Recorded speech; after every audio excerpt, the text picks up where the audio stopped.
불길이 바다 위를 핥고 있었다. 검붉은 하늘 아래 배들은 서로 엉켜 있었고 화살과 화약이 쉼 없이 오갔다. 파도는 이미 붉게 물들어 있었고 바람은 비명을 실어 날랐다. 밤이었다. 하지만 이 바다엔 별빛도 달빛도 없었다. 그저 마지막 전투의 불빛만이 희미하게 바다 위를 밝히고 있었다. 이수는 떨리는 손으로 노를 쥐고 있었다. 손바닥엔 오래된 굳은 살, 위로 새피가 흐르고 있었지만 그는 그저 노를 젓고 있었다. 그날 그는 죽음을 두려워하지 않았다. 오히려 이 순간을 기다려온 것 같았다. 긴 여정의 끝, 모든 것이 여기서 끝날지도 모른다는 예감. 그리고 그 중심엔 그가 있었다. 아니, 그분이 있었다. 그는 문득 피난길에서 본 풍경이 떠올랐다. 산속을 헤매며 아이들이 울고 어머니들이 젖이 나오지 않는 가슴을 부여잡고 흐느꼈다. 바람은 차고 길 위엔 주검이 있었다. 노인이 숨을 헐떡이다 멈춰선 곳. 그 곁을 지나치며 그는 다짐했다. 나는 끝까지 버텨야 한다. 그때 마음먹었던 것이 지금 그를 뇌붙들어 두고 있었다. 이순신 장군. 그는 함대의 맨 앞에 서 있었다. 붉은 갑옷을 입고 검은 갓을 쓴 채 눈은 바다 너머를 뚫어보고 있었고 손은 검을 쥐고 있었다.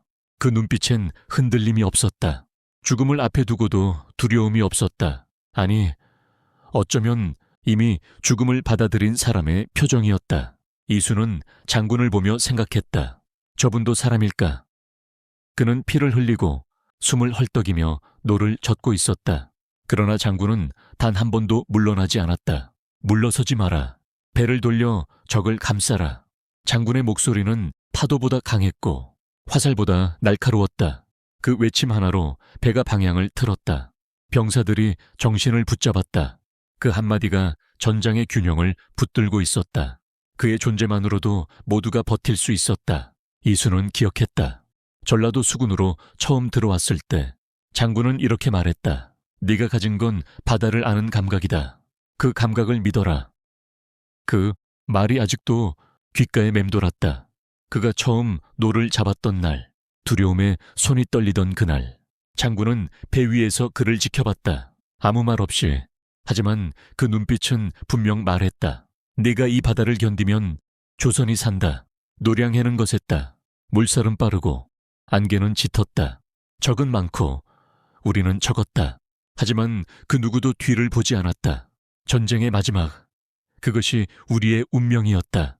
그날 밤 장군은 전열을 정비하고 직접 명령을 내렸다. 배를 반달처럼 펼쳐라. 후방은 내가 맡겠다. 이수는 다시 노를 쥐었다. 물살을 가르며 배가 돌았고 불빛이 번졌다. 갑자기 장군이 있는 본선 쪽에서 짧은 외침이 들렸다. 장군님께서. 순간 모든 것이 멈춘 듯했다. 포성이, 비명이, 노 젓는 소리마저 멈췄다. 바람만이 그 사실을 전하고 있었다. 이순신 장군이 쓰러졌다. 이수는 믿을 수 없었다. 그는 아직 검을 쥐고 있었고 눈은 떠 있었으며 명령을 내리고 있었다. 하지만 피가 흐르고 있었다. 병사들이 장군의 몸을 감쌌다. 소문이 번졌다. 마야스다, 장군이. 그러나 장군의 목소리는 여전히 배 위를 울리고 있었다. 싸움을 멈추지 마라. 내 죽음을 알리지 마라. 지금이 기회다. 밀어붙여라. 그 말이 마지막이었다. 이수는 울 수 없었다. 그는 다시 노를 쥐었다. 다시 바다를 밀어냈다. 그의 손엔 피가 흐르고 있었고 눈에선 눈물이 흘렀다.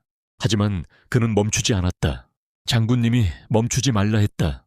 지금 멈추면 다 끝난다. 포화가 멈추고 안개가 걷히고 새벽이 밝아왔다. 노량해전은 조선 수군의 승리로 끝났다. 그러나 누구도 기뻐하지 않았다. 그 바다엔 이순신이 있었다. 더 이상 말이 없었고 더 이상 명령도 없었다. 하지만 모두가 알고 있었다. 그의 존재가 아직도 이 바다 위에 남아있다는 걸. 전투가 끝난 뒤 이수는 바다를 바라보았다. 물결은 평온을 되찾고 있었지만 그의 마음은 그렇지 않았다. 그는 검은 갓을 닮은 바위 하나를 향해 조용히 절을 올렸다. 감사합니다, 장군님. 그 말은 조용히 퍼져나갔다. 그는 다시 배에 올랐다. 손에는 노가 있었다. 노를 잡은 손등 위로 햇살이 비췄고 바다는 다시 잔잔했다. 그러나 그는 알고 있었다. 이 바다가 기억하고 있다는 걸. 그날의 불빛, 외침, 그리고 장군의 마지막 명령까지. 그 바다는 더 이상 단지 물이 아니었다. 그것은 살아있는 역사였고 그 속에 이수 자신도 녹아 있었다. 그는 자신이 싸움의 주인공이 아니었음을 알았다. 그러나 그는 그 한가운데서 버텼고 움직였고 살아남았다. 장석이 떠오른다. 함께 노를 저으며 웃던 날들. 불에 타 쓰러진 전우의 마지막 눈빛. 어머니가 아파 누워있던 작은 집. 바다에서 잡은 고기로 지어주던 미역국. 모든 것이 사라졌지만 모든 것이 남아있었다. 그의 아내, 그리고 이 바다에. 이수는 오늘도 노를 젓는다. 전우의 목소리, 어머니의 숨결, 장군의 눈빛을 가슴에 담고, 그리고 속삭인다. 나는 어부였습니다. 그리고 조선의 병사였습니다. 그날 이후 그는 고요한 날에도 가슴이 먹먹했다. 조용한 물살을 보면 전장의 포성이 들렸고 불꽃은 다시 눈앞에서 피어났다. 그는 잊지 않기로 했다.